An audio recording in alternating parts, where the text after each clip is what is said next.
आप सभी लोगों को जय जय। परिचय हम अपना देना चाहेंगे आप लोगों को। हमारा नाम रवि यादव है, मैं कुनिया गांव का रहने वाला हूँ। हम अपने गांव में बच्चों को पढ़ने के लिए कोचिंग चलाते हैं।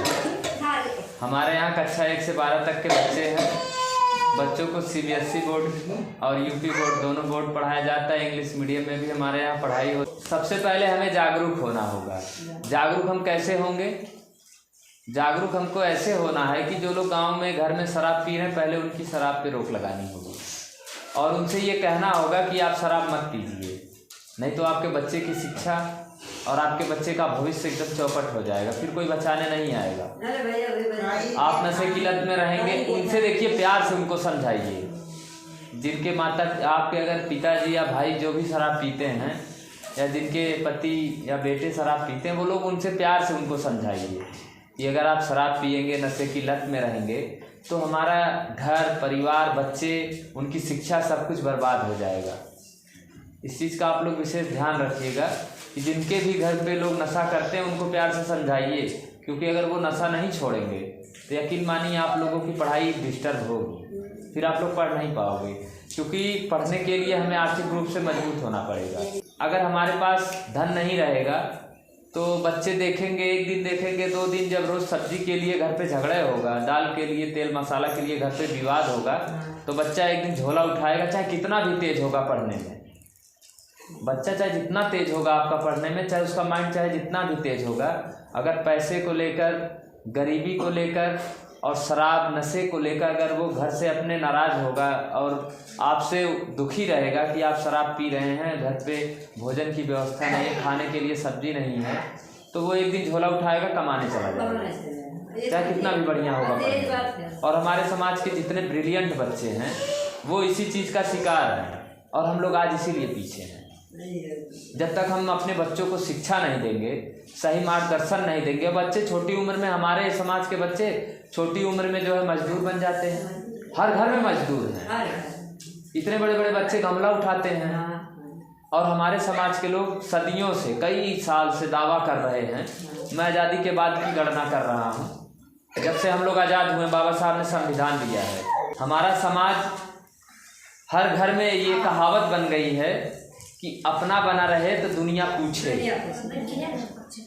और हमारा समाज 75 साल से अपना बना भी रहा है, अपने बच्चों को शिक्षा देने का प्रयास भी कर रहा है और अपना घर मकान सब कुछ बनाने के चक्कर में है। लेकिन मुझे नहीं लगता है कि 75 साल की आज़ादी में हम लोग कुछ बना पाए, अपने बच्चों को शिक्षा दे पाए।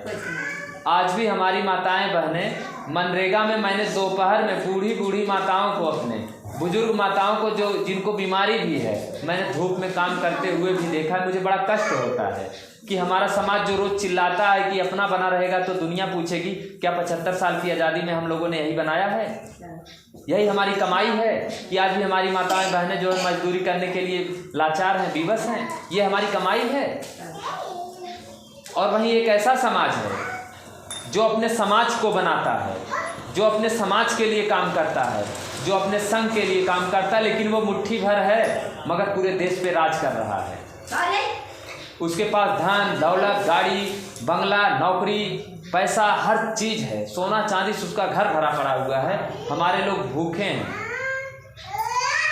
हमारे लोग लाचार हैं, बेबस हैं, मजदूर हैं। किसी को मजदूर चाहिए तो वो कहाँ आता है? हमारे समाज में आता है कि वहीं चलिए, वहीं मजदूर मिलेंगे। और हम लोग सबसे बड़ी गलती ये कर रहे हैं कि हमारे पास अगर पैसा नहीं है, हमारे पास धन नहीं है, हमारे पास पूंजी नहीं है, तो हम पहले ही इस चीज़ को अपने दिमाग में बैठा लेते हैं कि हम तो अपने लड़के बिना पढ़ा पाए। पहले से ये दिमाग में हो जाता है कि नहीं? चाची आप बताइए। ये हो जाता है ना कि हमरे उतना पैसा ना, हम कहाँ से अपने लड़के पढ़ाई। संविधान में कानून है, नियम है, नीति बनाई है बाबा साहब ने कि गरीब से गरीब बच्चों को भी पढ़ने का अधिकार है। अगर आपका लड़का पढ़ने में तेज है तो 1 रुपया नहीं लगेगा। सरकार स्कॉलरशिप देगी, मदद करेगी, आपके बच्चों को निःशुल्क पढ़ाएगी। यहाँ तक सुविधा है कि अगर आपका बच्चा हाई स्कूल में पढ़ रहा है, एक परीक्षा होती है विदेश जाने के लिए, उस परीक्षा को पास कर लेंगे तो भारत में नहीं, विदेश में भी जाकर पढ़ाई कर सकते हैं। कक्षा 5 में पढ़ने वाले बच्चों की नवोदय की परीक्षा होती है। आप लोग ध्यान दीजिएगा, कक्षा 5 में पढ़ने वाले बच्चों की नवोदय की परीक्षा होती है। नवोदय परीक्षा पास करने के बाद आपको कक्षा 6 से 12 तक निःशुल्क पढ़ाया जाएगा केंद्रीय विद्यालय में, जहाँ पे आपको हॉस्टल भी फ्री में होगा, शिक्षा भी फ्री में होगी, किताब कापी ड्रेस हर चीज़ आपकी फ्री होगी 6 से 12 तक। कक्षा 5 में नवोदय की परीक्षा पास करने के बाद नवोदय एंट्रेंस एग्जाम होता है। इसके बाद कक्षा 8 में सैनिक स्कूल में आपका एडमिशन होता है, उसके लिए भी परीक्षा होती है।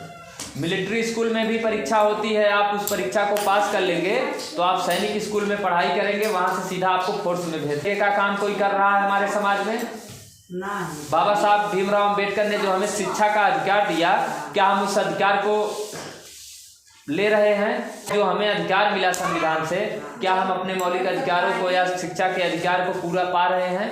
और हम इसलिए नहीं पा रहे हैं क्योंकि हम लोग अपने अधिकारों के प्रति जागरूक नहीं हैं।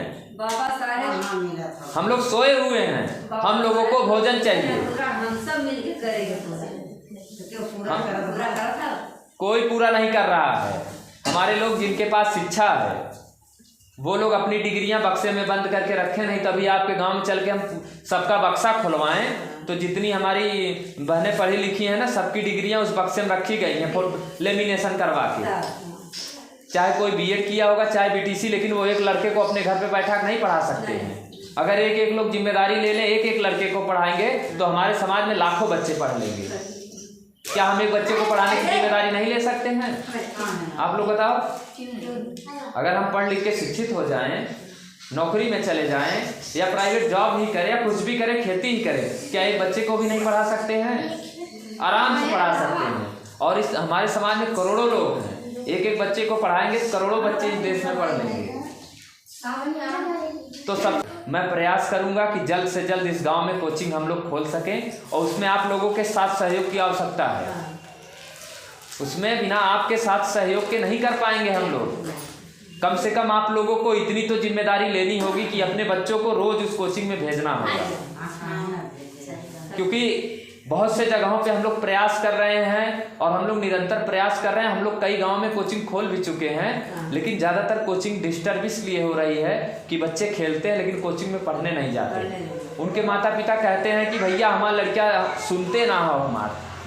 तो आप लोग अपने बच्चों को समझाइए, उनको कोचिंग में पहुँचाना आपके बच्चों का मतलब आपके बच्चों को कोचिंग में पहुँचाना आपका काम होगा। बाकी कोचिंग को चलाना और कोचिंग में टीचर की मैनेजमेंट व्यवस्था करना वो मेरी जिम्मेदारी होगी। मैं अपनी जिम्मेदारी से 1% पीछे नहीं हटूंगा, लेकिन आप लोगों को इतनी जिम्मेदारी निभानी होगी कि अपने बच्चों को कोचिंग में पहुंचाना होगा।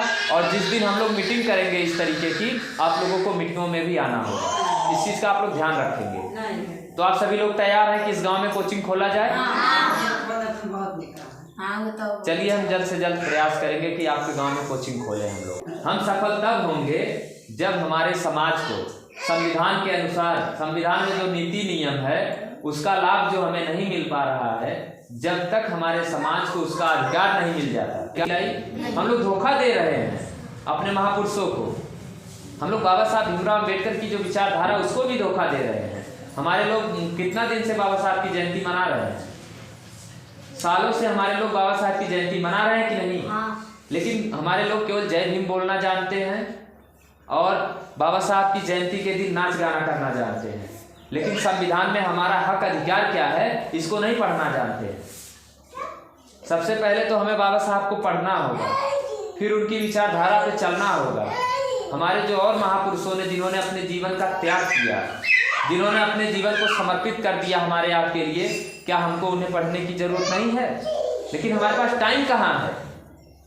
हमारे पास मजदूरी करने, नशे से शराब पीने और एक दूसरे की ईर्ष्या, चुगली, द्वेष, बुराई करने, उसके बाद भोजन करने से हमें फुर्सत ही नहीं मिल रहा है, तो हम अपने महापुरुषों को पढ़ेंगे कहाँ से? अफवाह अगर उड़ा दी जाए तो सब लोग उस पर विश्वास कर लेंगे, सब लोग उसको मान लेंगे, लेकिन जो चीज संविधान से हमें मिला हुआ आज तक हम उसको नहीं मान पाए।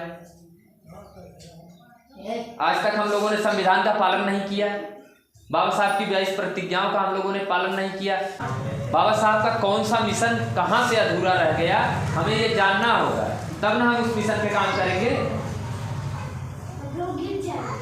तो आप लोग एकदम मन बना लीजिए पढ़ाई करने का। आप लोग एकदम मन बना लीजिए कि हमें पढ़ना है, अपने जीवन में कुछ करना है, बाबा साहब भीमराव अंबेडकर के जैसा बनना है, उनके बताए मार्ग पे चलना है और अपने समाज के लिए भी कार्य करना है। सिर्फ अपने लिए काम करेंगे क्या? आप लोग नियमित रूप से सारा काम, जितना गोली, आइस पाइस और ये गुल्ली डंडा, ये सब जो आप लोग खेल खेलते हैं ना, तत्काल उस पर ब्रेक लगा दीजिए। अपने हाथों में किताब उठा लीजिए, आप जरूर कलेक्टर बन सकते हैं। और नहीं तो इस तरह से करते रहेंगे तो आपको चपरासी भी नहीं बनने दिया जाएगा, और जब तक आपका समय आएगा तब तक आपका संविधान भी खत्म कर दिया जाएगा। उसके बाद आपको गुलाम भी बना लिया जाएगा। गुलाम बनाने के बाद आप लोगों से काम करवाया जाएगा, आपके साथ अत्याचार होगा, आप कहीं आवाज भी नहीं उठा पाओगे। समय रहते उच्च शिक्षा लेकर, महापुरुषों की विचारधारा को अपनाकर अपने इस देश का पूरी दुनिया में नाम रोशन करना है। पहले हमारा देश भारत विश्व गुरु हुआ करता था। हम लोग आज गरीब हैं, लाचार हैं, बेबस हैं, लेकिन एक समय ऐसा भी था कि हमारे पूर्वज इस देश के राजा महाराजा हुआ करते थे। हमारे लोगों के पास तक्षशिला, नालंदा और विक्रमशिला जैसे विश्वविद्यालय हुआ करते थे, जिसमें लोग विदेश से पढ़ने आते थे।